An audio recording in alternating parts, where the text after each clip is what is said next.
I hate soccer. Our paths have kind of like, well, my soccer life never really involved Kansas City, but I was born in Kansas City, and I know that area, and I think Kansas City's it's a hotbed, don't you think? I mean, I have a T-shirt that my parents got me. One of the last times that they went back home to Kansas City is it's like soccer capital of the world, or of America. America. Yeah. Soccer capital of America. Yeah, and I mean, can you? Well, let's start. Tell us what you're doing right now with Phoenix, and then go into what you used to do at Kansas City. Sure. Well, yeah, you're right. I mean, Kansas City is this amazing town with a ton of talent, a ton of good players there. I just watched them play against Nashville this morning. How'd they do? It was a 1-0 win for Kansas City. Okay. With the U17s. Is that Declan's team? It's he's the director. Angel Revillo is the coach, but the whole staff is there, of course. Got it. And there's a few guys on the team that I had worked with when I was in Kansas City. Mason Duffy in goal as a kid I had coached. Okay. He had a big save in the first half. Okay. And there was a kid, Sam, who was playing left back that had been a second-team player at Sporting Blue Valley that had sort of been an in-betweener when I was there, and now has elevated himself, which I think is a great sort of story, because that tells you all you need to know about Kansas City. There's a lot of pathway options for players. Yeah. There's a constant evaluation of players, and a kid who wasn't necessarily super close to that level when he was younger is now, as a U17, being given that opportunity. Yeah. Right. So I think we talk a lot about depth and breadth of pathway, and Kansas City is a great example of that. Right. You got kids from the Missouri side, from the Kansas side, like Northtown. You got kids that drive in from Omaha, from rural areas between Kansas City and Omaha to play at the academy. Kids driving up from the Ozarks. So you have this like real melting pot of players in Kansas City. Yeah. And I was really lucky to get to see that, because I ran player pathways. Okay. In Kansas City, so the affiliation is huge, and those guys. Can you explain the Sporting Blue Valley and the Sporting KC partnership, or whatever it is? Sure, yeah. So I was the director of coaching at Sporting Blue Valley. Okay. And Peter Vermees was our executive director. Yep. John Perry was our, I guess you'd call him like an executive DOC, sort of. So he oversaw boys and girls. I oversaw boys specifically, and then there was another guy who oversaw girls. The Sporting Blue Valley is the original affiliate of Sporting Kansas City Academy. Yeah, okay. And the affiliation, when I left, there were 17 clubs across the Midwest. So everything from Sporting Springfield to, there was Sporting Omaha for a while, Sporting Caw Valley in Kansas, just all over the place. There's a Sporting in Michigan now because of Jason Davis. Is there? Yeah, oh, because cool. What's his son's name? Plays for the full Sporting KC. Oh, Jake Davis. Jake Davis, Yeah, his dad. Is a Michigan guy? Yeah, and Jake's a Michigan guy. How many states, or go into like the recruiting aspect of like how you guys all got people into. Sure. Yeah, the pathway stuff is really interesting, and some of that model from Kansas City is what I've brought to Phoenix. Okay. So in Kansas City, you basically had two major identification programs: the Center of Excellence, which was like a supplemental training program, right, in those pre-academy ages. So now it's U13, U14 because they've gotten rid of those groups. But when I was there, it was U11 and U12 mostly, some U13, and then there's the affiliate All-Star Weekends, which was a nomination program for all the affiliates to be able to send their best players in. I like that. Yeah, it's a cool program, and again, one that I brought to Phoenix and implemented here. We call it our branch All-Star Weekend here. Right. But it is sort of like you combine an experience with identification. Right. So all the guys from all over, guys and girls from all over the affiliation or the branches will come in. They'll train with the academy coaches the Friday night. They'll train with the academy coaches Saturday morning. They'll go out to the pro team game Saturday night, get an on-field experience, meet with the coaches, maybe get a pregame talk depending where they are in their periodization. Right. And then have a competition day on Sunday. We get to know the players. They get to see our environment. We do parent education as part of it. So It's this all-encompassing event that Kansas City had. I didn't build it in Kansas City, but I stole it because it's a good idea. All right. And and that was sort of an initial step, and then the Center of Excellence was more of a pre-academy identification process. Right. But yeah, when you have these big affiliations, you have to give value to everybody in some way, and that was one that Kansas City did, I think, really well with. So, okay, how big is Phoenix Rising? Player-wise, within our competitive programs, we're around 3,000 players, and then if you lump in our rec, adds a couple more. Yeah. And that's across. When I came here, it was 6 branches. There was one in Prescott that's not with us anymore. It basically dissolved. So it's 5 branches across the city. Okay. So if you know much about Phoenix, the geography, it's massive. Right? It's this big sprawling area, big sprawling city. So we have a West Valley branch. Yeah. We have a Southeast Valley branch, which is basically this area in Mesa where we are now. Okay. We have a Scottsdale branch. We have a North Valley branch, which is sort of up in Cave Creek, just outside the 101 on the 17. And then we have a Desert Foothills branch, which is sort of northeast. And then our academy is based out of North Tempe, which is like just a really central location in the valley. So we draw kids from all those branches in to our central facility. At the younger ages, do they all like play each other? Yeah. And like, who was it? Michigan Jags parent. I think Michigan Jags is kind of trying to build the exact same type of thing, and they're all over Michigan, and they're actually trying to branch out into other states as well. But one of the parents was complaining. He was like, "Yeah, we drive an hour and we play the Jags." His son plays for Jags. So like, we drive an hour, we play the Jags. Then next week we play the Jags, and then we are going to some event in like Ohio, and we're playing the Jags. It's like, do you have to? How do you educate the parents with something this massive, and that many different areas that you just explained? How do you educate the parents to be like, hey, we're competing against each other, but we're also kind of in this together? Yeah. Well, I would probably start by saying that because of how big Phoenix is, we don't go and play against Phoenix Rising every weekend, right? Like there are enough clubs here to where we come across the Phoenix Rising teams, but in any given weekend, the chance that, like, say you do one of the local tournaments, you probably won't play a Phoenix Rising team.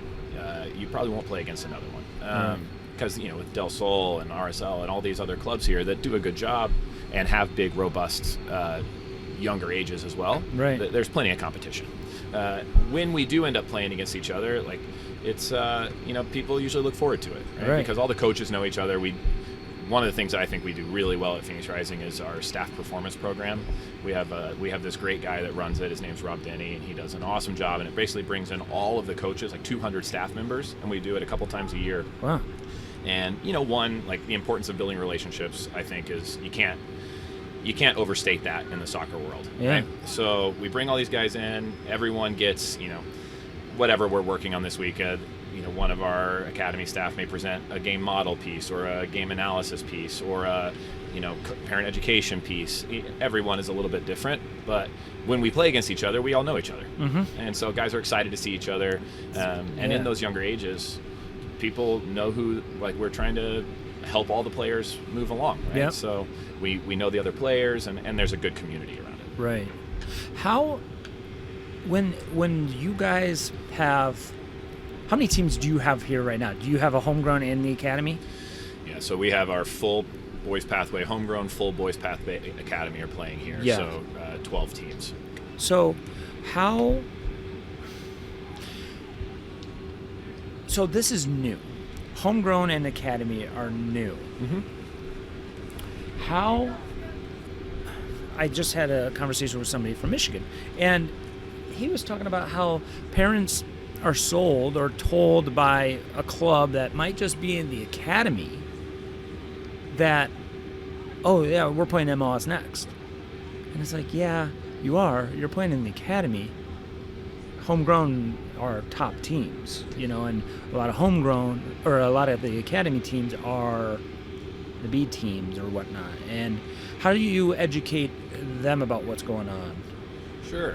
I think when we talk about, the client in the soccer industry, right? Like which ultimately is the parent, unless you're in a fully funded academy, exactly. then it truly is your ownership, right? Exactly. So I think that the client is more and more educated by themselves than they ever have been. I think every year, I've been doing this for almost 20 years. Yeah. Every year, the client knows more about the soccer landscape, more about the game than they did the year before. Right. Which I think ultimately gets us away from clubs being able to just sell, like, we're in MLS Next or we're in ECNL.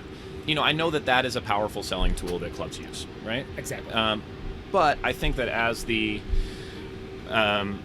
my hypothesis is that as the client continues to be more and more educated, we're going to be held accountable for the quality of the training environment, for the quality of the game day coaching, for the quality of our interactions with players, for the quality of our pathway, much more so than clubs will be held accountable for whether they're MLS Next or ECNL or whatever it is.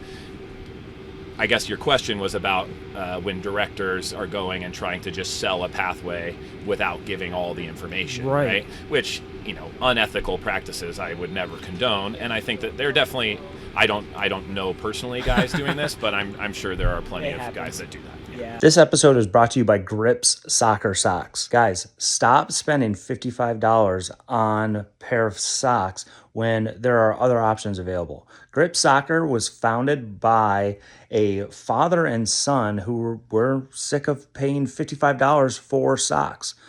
Go to gripsoccer.com and use promo code IHateSoccer for 15% off. That's gripsoccer.com, promo code IHateSoccer. So your second teams previously, were they in ECNL, the boys ECNL? Yeah, so it's an interesting question. So I've been with Phoenix Rising for 4 years. Okay. From Kansas City. When I first came here, our second teams were ECNL Southwest Division. So we played ECNL teams in California and Nevada. And a lot of those were A teams. Very competitive, yeah, very Right. competitive. Okay. And to be fair, like at Phoenix Rising, we pushed those boys and they did well, right? Like we weren't dead last. We won a couple divisions. Like we were very competitive still, right? And a lot of credit to the boys. Like they worked their tails off here. The player in Phoenix is an honest player, right? Like there's guys that hold themselves accountable here. They work their tails off. Nothing but respect for the type of player that comes out of Arizona. And when we go to California, we would play against teams that were better than us, absolutely. And we would eke out results that we were impressing ourselves a little bit. Right. We would also get our butts kicked sometimes, of course. Yeah. My second year, we were ECNL Desert Mountain Division. So we changed divisions from Southwest to Colorado, New Mexico, Utah. Okay. My third year, the second teams were Elite Academy League. And my fourth year, the second teams were MLS Next Academy Division. So I am intimately familiar with everything, with all of it. Yeah. And I've run all those programs. So it's and I think maybe that informs the thing I said earlier, where I think that this idea that the league you're in and the competition you play defines who you are as a club or who you are as a program is outdated already in my mind, and I think will soon become outdated in the mind of the consumer, in the mind of the player, whereas the development product that you put on the field day to day in training environments, in like the coaching quality that you put out, is going to become more important than the league you're in. With caveat, of course, like you need good competitive games. Yeah. Right. To maintain a good environment. So, MLS Next does an awesome job of providing that in both divisions. How many events have you been at this facility? This particular facility? This exact one. Big events like this, maybe 3 or 4. And when we were in ECNL, we would come out here for games against the local club that uses this facility, but I'm not out here very often. Is this one of the biggest events you've ever been to? This is the best run event. This is objectively the biggest soccer event to ever occur in the United States. Right? Yes. When I was in Kansas City, I went to some stuff in Sweden and Portugal that maybe is of a similar scale. Gothia Cup in Sweden, Mick Cup in Portugal. Right. And that's all, like somebody or Milk Cup or whatever. Somebody was talking about, Gothia is is the biggest in the world. And it's like, yeah, but it's all different federations. It's all different countries and stuff like that. This is one country. This is the biggest. That's one organization. Yeah. And I'll say that this is the most talent-dense event I have ever been to as a coach, right? Like, in 17 years, I mean, some of the DA showcase stuff was very good, but again, depth and breadth of pathway. This is the biggest, most talent-dense, most well-run, sharpest, amazing facilities event that I've probably ever been to. Luis is gonna love hearing that. Yeah. What going into your role with coaching education and U.S. Soccer, right? Yeah. So at U.S. Soccer, I run the CTL pathway, which is CTL? Club Technical Leadership. So it's a rebranding of the Director of Coaching license. I like it. And the Academy Director license. Okay. So basically, I don't know if you know Santo Rivas. He oversees the pathway. So like at U.S. Soccer, each of the licenses has a national lead. So like there's a guy for the B, a guy for the A that oversees those. Santo is the guy for the CTL pathway. Okay. And the idea of changing from DOC and Academy Director licenses to CTL was so that they could create a full pathway that goes all the way through. Okay. And the idea down the road, as I understand it, is to add a CTL3, which would be more pro-focused, like think sporting director. Okay. But that's in the works still. So I teach. I'm a head instructor for the CTL1 courses. I've taught them on behalf of the state of Arizona. I've taught a handful over the years.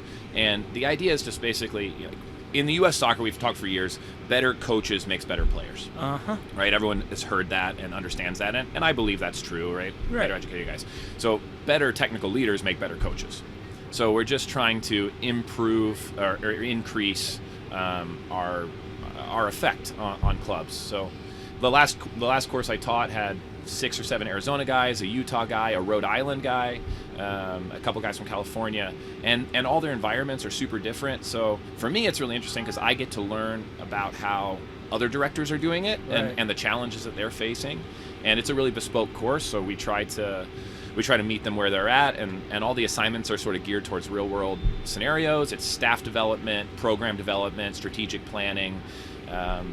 So it's a really interesting course and a really interesting pathway, and being able to teach that, I love the coach development stuff. You meet so many good people from doing it. I had this conversation with somebody yesterday. I did like 5 podcasts yesterday, but we're talking about impact and like what is your impact as a soccer coach or soccer person, really, right? So we start out as players, and then we go into coaching and we want to impact players, but I feel like the biggest impact is if we develop coaches. If we bring in former players that we had and have them work under us or come and observe, because they could coach kids that we maybe never get a chance to. Yeah. So I think more coaches need to be very welcoming to any coach that says, hey, can I come out and watch a session, or can I observe, or can I assist you, or can I just be can I just pick up your cones and stuff like that? How do you go into like recruiting, and do you like you said you guys have 200 staff members, something like that? Yeah. How do you get those guys, other than just them applying because of a job posting? Yeah. I mean, I don't directly recruit like incoming coaches very often, but I will develop and recruit guys that are in the program and sort of identifying guys to bring along, right? So, for example, I guess what you just said about impact, right? Multiplication of impact. I've used that same term, and I think it's a really important concept because as a coach educator, you're helping. As a coach, you're impacting 18 guys. 18 players. Mm-hmm. As a coach educator, you do 10 coaches in a B license. Now you're 180. Yeah. And then as a technical leader, you are impacting, or a technical leader educator, you're impacting 10 guys at different clubs that each have 10 coaches. So now it's 1,800, right?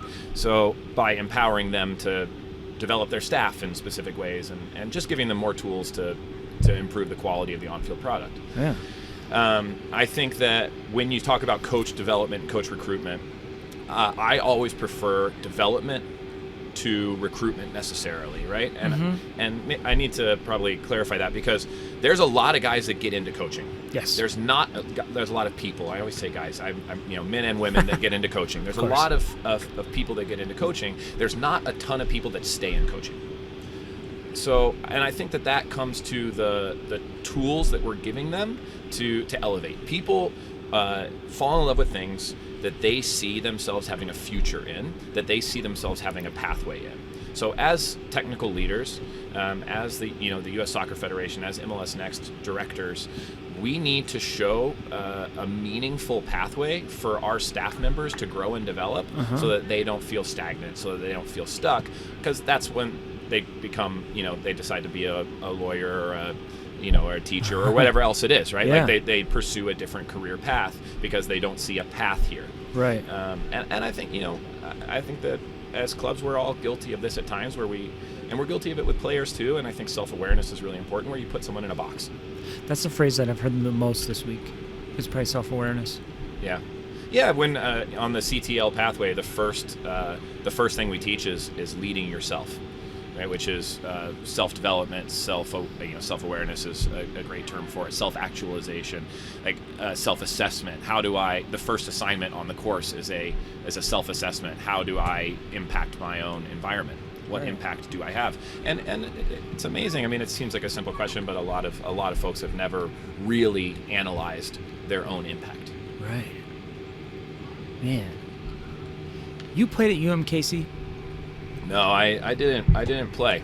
I don't have a meaningful playing background. No? No, I played ice hockey in the Czech Republic. Oh yeah, okay. So you were. That's right. You were. I went to UMKC, but you went to UMKC. Yeah, that's right. Yeah. So, you grew up in 9 different countries. You said. Yeah, I did. Go into that a little bit. Sure. My father was a U.S. diplomat, so I was born overseas. Born in Curacao, which is in the Netherlands Antilles at the time. It since has gotten their independence, but it's about 90 miles off the coast of Venezuela. Everyone's heard of Aruba, which is the sister island. Yeah. We lived in Côte d'Ivoire, where my sister was born. Yeah. We lived in the Seychelles. We lived in... Hang out with Drogba. Yeah, totally. He is her favorite player, of course. Growing up, there was always a Drogba poster in her room. And, that's awesome. But yeah, I went to most of high school in Prague in the Czech Republic, and then when my father retired, they moved to Central Missouri, and that's how I ended up in Kansas City. Right. And yeah, I fell in love with Kansas City. Were you like Columbia? No, Rolla. I don't know where that is. It's about an hour and a half from Columbia, past Jeff City. Southeast. Oklahoma border? No, Arkansas? Central, right in the middle. It's Missouri's S&T. Is the big university there? Oh, okay. Got it. It used to be University of Missouri, Rolla, big engineering school. Okay. So my dad retired and took a job at the engineering school there. And then, how did you get into sporting originally, Casey? Yeah, I was a high school teacher in Kansas City. So straight out of college, I taught ESL history in one of the inner city schools. Okay. So I broke up more fights than I taught history, but it was a really important growing experience for me. I say I grew up more in the 5 years I was at East than I ever had in the 20 years I'd been alive already. And I started the soccer programs there. Okay.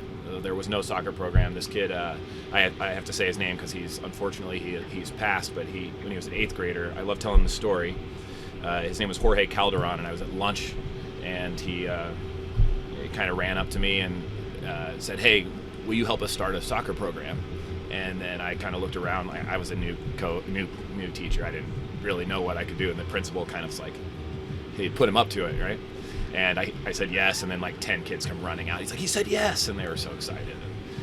So I fell in love with coaching the second those 10 kids ran around the corner, and next thing I'm Googling how to coach and do all this, and I worked my way up, started the programs, had some success with the programs, and then transferred over to sporting after about 4 years at the high school level, and just sort of worked my way up at sporting to become the DOC at Sporting Blue Valley, and then ended up here.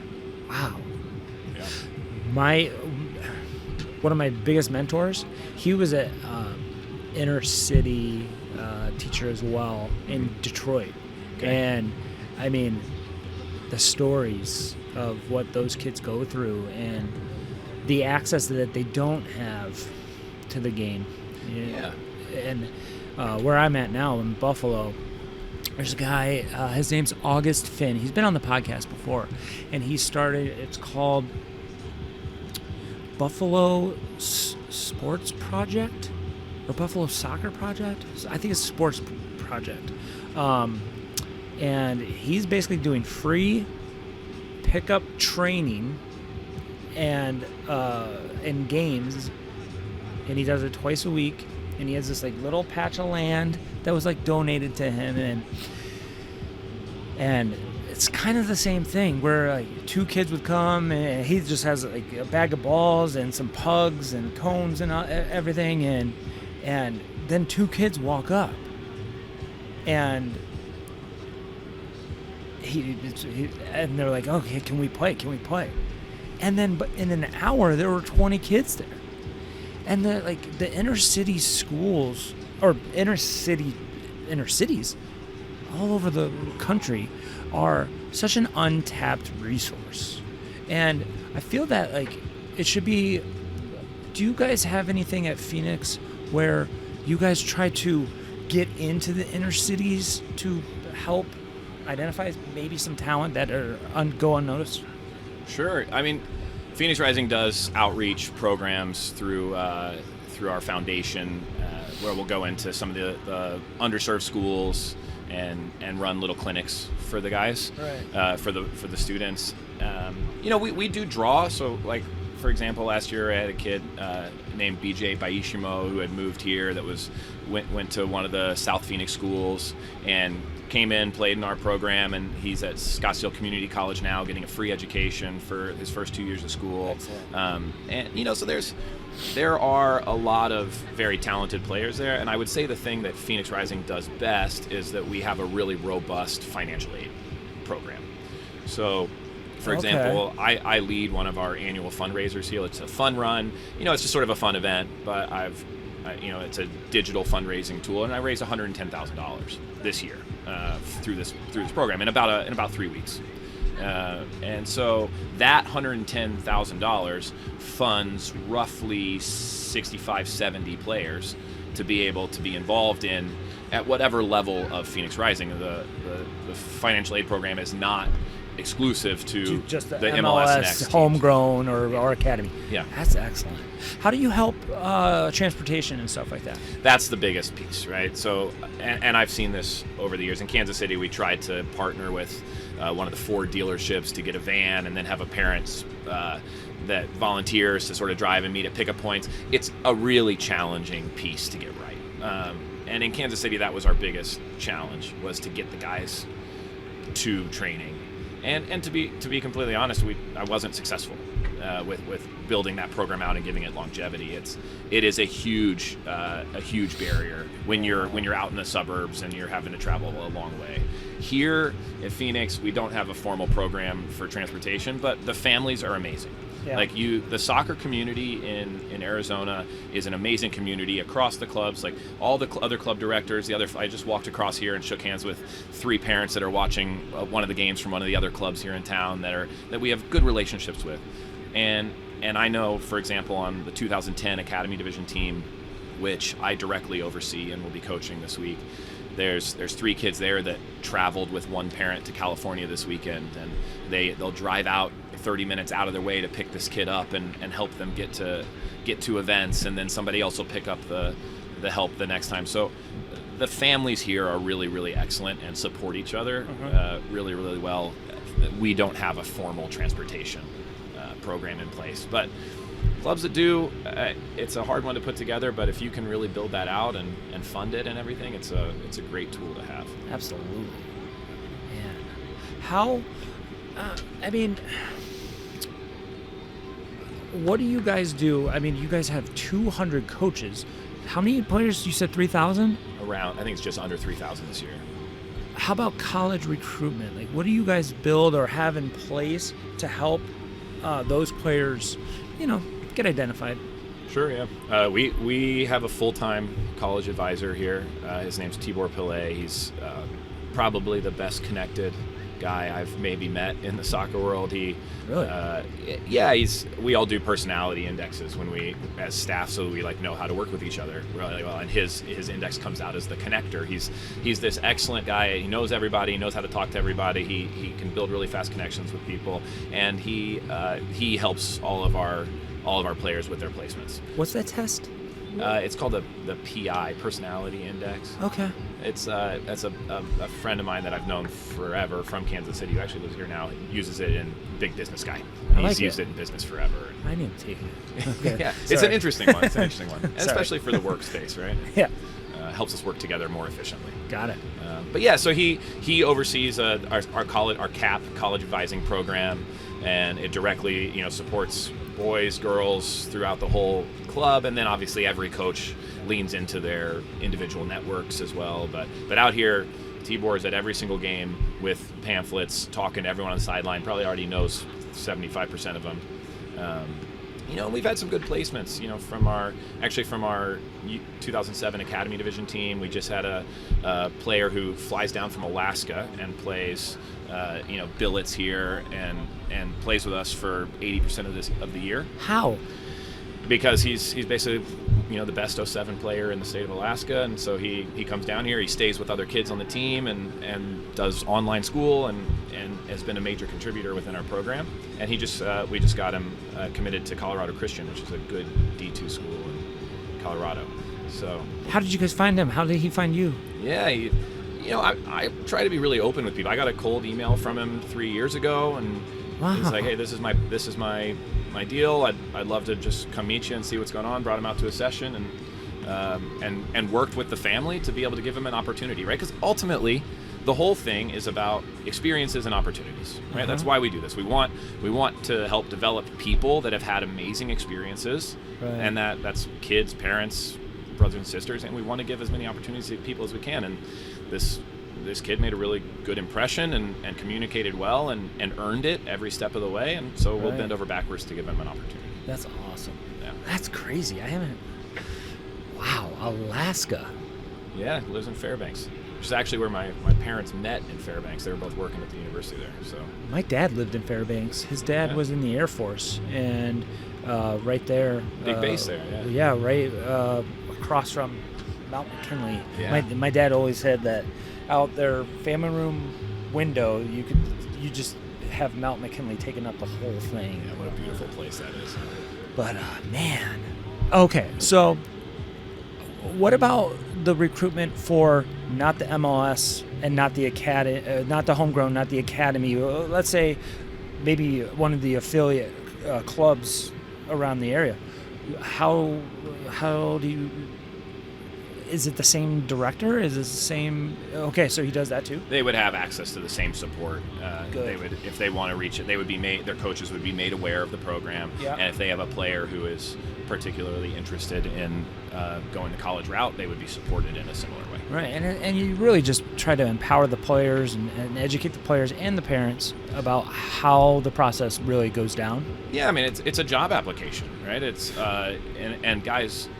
Players that think it's just going to happen for them, you have to start with an education piece, right? Like there's the one person here and there who every coach wants, but the vast majority of players, you got to sell yourself. You've got to do the work. You've got to be consistent and communicate well and have good grades and know how to shake someone's hand and look them in the eye and have a conversation. Right. So.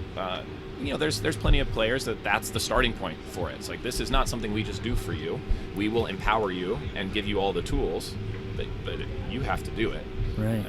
And I think that education piece is, not everyone likes to hear that, but that's the reality, right? Like a college coach isn't recruiting me as the head coach of this kid's team. They're not recruiting our college advisor. They want to know this kid. They want to know this player. So they have to take a leadership role in the process. I had the developer of Taka on. Okay, cool. What a platform that is! Amazing. Okay, can you go into that? Because just from your standpoint, like what is amazing about it?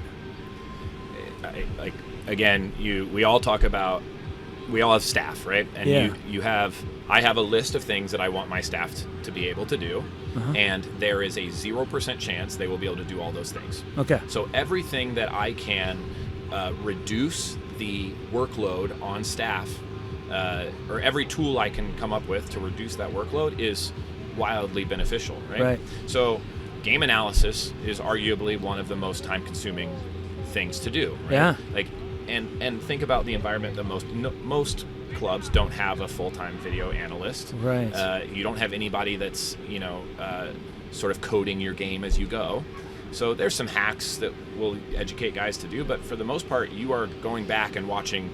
You've coached the game for 90 minutes, and now you're spending 90 more minutes watching it, finding your moments, and it's time-consuming. Right. Taka breaks out those moments, and now for like IDP development, which I think is a hugely important piece of player development, evaluation, feedback, and individual development plans are 3 separate things, and we have to be able to use video to support those.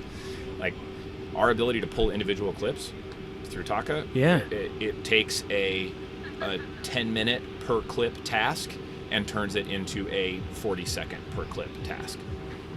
Like that alone to me is just makes your job so much easier. And now I can hold the coach to, now you have time to do something else. So now my list of things, my list of tasks, like you can check more of them off. Exactly. So. Wow. And your players have access to that too? They do, yeah. They do. Wonderful. Okay. Yeah. Because, I'm just always trying to get other people's opinion, like people's opinion of Fest, and then Taka, and then just, kind of just really, that's why I'm here. They want me to get the info of what all this is. Yeah, I think Taka is amazing, and I meant to say it earlier because you were talking about the Fest event, and you were talking about impact, right, and turning players into coaches over the long term. I think one of the best things that I've seen implemented that I think is innovative and I really like is that they've given free access to the 77 and 99 grassroots courses to all the U17s and 19s. Yeah. I think it's excellent, and we used to do that in Kansas City with the e-licenses. I would get KSYSA, Kansas Youth Soccer, to put on an e-license for our U17s and U19. A few of the guys sign up. You got 12 players in there. But it helps you see the game. It makes you a better player if you're going to be a coach or not. And I love that they implemented that this year here. Have you ever wanted to coach college or anything like that, or have you always been on the youth side? I've always been on the youth side. When I was in Kansas City, I was really lucky to be able to spend a lot of time with Pete at the first team, and here, I get to be in that first team environment, which I really like that environment. Mm-hmm. I think that, again, I'm really driven by impact. I really enjoy working directly with people who you're helping them change. You're changing their life in some way, right? Or, there's the kid here who's, they, living in poverty, whatever, and you get them the scholarship to go play at the school where they're gonna play soccer. It's gonna be amazing. They're also gonna get an engineering degree, and they're gonna come out and they're gonna change the generational cycle of poverty for their family. And soccer has the ability to do that for people, and I've seen it happen. So I'm really driven by that. The college game, if the right opportunity came along, of course, right? But I'm not actively pursuing that. I feel really compelled to keep building on the east side. Have you talked to Peter? Recently? Yeah. No, it's been a minute. I probably haven't. I met him up in Michigan during the. They did an expo. It's kind of like a smaller version of the old conventions and stuff like that. And he was there, and that was literally right after he was let go. It was a month after he was let go. Yeah. So, but yeah, man. Yeah, he's a good guy. Last time I saw him would have been out here because Sporting would do preseason here. Oh, really? Yeah. Okay. Use our fields and everything. So. Yeah. I think they went to Orlando last year. Yeah. So, but yeah, amazing guy. He gave me so many opportunities when I was a young coach I hadn't done anything to prove myself yet, and he gave me just enough rope to hang myself with, and I managed to keep it going. So I have nothing but thanks and respect for Peter. He was an amazing guy. Yeah, and he'll get a job. Yeah, he'll be fine. He'll be just fine. Yeah, he's excellent. He's really good at what he does. So. How do you? I've been talking to a lot of people about culture, and how do you develop a club culture? Okay, yeah, hitting heavy with that one. Sorry. It's good. It's good. it is sort of a hot button topic, right? And I got about 5 more minutes. Is good. Okay, perfect. Yeah. It's a hot button topic, like this idea of culture, and I think that culture is is the behaviors you allow to happen, right? So, and it's the behaviors you allow yourself to do too, right? So, like if I show up here at 12:01 instead of 11:58, I'm sending the signal to you that it's okay to show up at 12:05 for the thing next time. Right. And then when I let that go, it's okay to show up at 12:15 for the thing next time. Like I believe that the leadership people within an organization have to hold themselves to a higher standard than anyone else gets held to, and I try to demonstrate that, right? Like I will admit I did not come out to our 8 p.m. game last night. Sunday is the one day I'm not coming out here, but I will be at every other Academy Division and Homegrown Division game for 12 days straight at this facility. Right. And then like tonight, I'm going straight from our Academy Division game to our Center of Excellence launch, which is across town, and that will go until 9 p.m. tonight, and our staff is going too, right? But if I'm not going to do that, I can't ask my staff to. So there's a culture of, I believe it, like in the soccer world too, you have to have guys that are willing to get it done, right? Like, because you're going to get asked to do something at a time you don't want to go, and if you don't go, it doesn't happen, right? And then that's players that are suffering because of it. So I think that the first step towards building a good culture is showing the behaviors that you want to see, living and breathing those behaviors, and then people will start to act the way you act, right? Good or bad. And then, of course, there's visions and mission statements and all those things that are in a PowerPoint presentation. Like, we have to have all those, of course. Yeah. It gives clarity to the role, and I think it gives depth to the communication, right? Some people are readers, some people are watchers, some people are doers, and you have to meet every learner, every person where they are at. As a leader, I have to be able to communicate the way you need me to communicate, not the way I want to. And I think that taking all of those ideas, put it on paper, give it to them, live and breathe it every day. When you see it get broken, call it out. Right. That's how you build culture. And do you guys have like a game model or anything that is like club wide, or is it kind of coach led type? Yeah, I mean, at Phoenix Rising and USL teams generally, let's say this, at the first team level tend to have some turnover, right? So we won the league in 2023 when I was here. Head coach gets pulled to Houston Dynamo. The guy who played the 6 gets pulled to Minnesota. Like, Rocco just won MLS Cup with Miami on Saturday. Right? Yeah. So, like, when you do well in USL, your first team tends to change. I've been here. We've had 4 head coaches with the first team in the 4 years I've been here. So I bring that up because in contrast to Kansas City, where Peter was top down, this is how the first team plays, this is how the academy plays, everything was aligned. Here, it's difficult to have that alignment, right? Because the playing style of the first team is gonna ebb and flow and change as those leadership people change. Right. So we try to have a sort of a development focus where we have a style of play that helps holistically develop players, so that now if the first team coach comes in and he wants you to play X way or Y way or Z way, you are able to adapt to that style of play because you have been developed to be technically sharp, creative, athletically powerful, like all the things, right? Like, you have this whole picture player that can plug into any system. So it's possession based. But we do have a sort of a general game model. I wouldn't say it gets hyper specific into principles and all that, but we spend a lot of time together. Yeah. Like, if you'd seen our game right now, the homegrown game against Miami that we just played, the entire first team staff was here. So the first team head coach, first team assistants, video analysts, all of the homegrown staff was here, and half of the academy division staff was here. So we had 12 coaches plus our physio and goalkeeping. We had 12, 13, maybe 14 guys on that sideline, and everybody is having conversations about the game. And that's, I think, again, it's in a PowerPoint. It looks really nice. You've got all the things written out. It's a clear idea.